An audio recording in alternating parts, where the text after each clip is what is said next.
તો મહેસાણાના એરોડ્રામ ખાતે ભારતીય વાયુસેનાની સૂર્યકિરણ એરોબેટિકની ટીમ દ્વારા એર શો યોજવામાં આવ્યો, જેમાં સૂર્યકિરણ એરોબેટિક ટીમ દ્વારા 9 જેટ સાથે શાનદાર અને દિલધડક કરતબ રજૂ કરવામાં આવ્યા।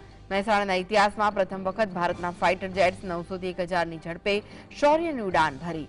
આ એર શોનો મુખ્ય હેતુ યુવાઓને સશસ્ત્ર દળોમાં જોડાવા માટે પ્રેરિત કરવાનો છે। સૂર્યકિરણ એરોબેટિક ટીમ એશિયાની ગૌરવશાળી ટીમ છે, જેણે 700થી વધુ રાષ્ટ્રીય અને આંતરરાષ્ટ્રીય એર શો કર્યા છે। આ એર શો પહેલા સૂર્યકિરણ ટીમે ભવ્ય રિહર્સલ કર્યું, જે પછી આજે વાયુસેનાએ શૌર્ય, પરાક્રમ, સાહસ, વીરતા અને આકાશ ગુંજવી દીધું।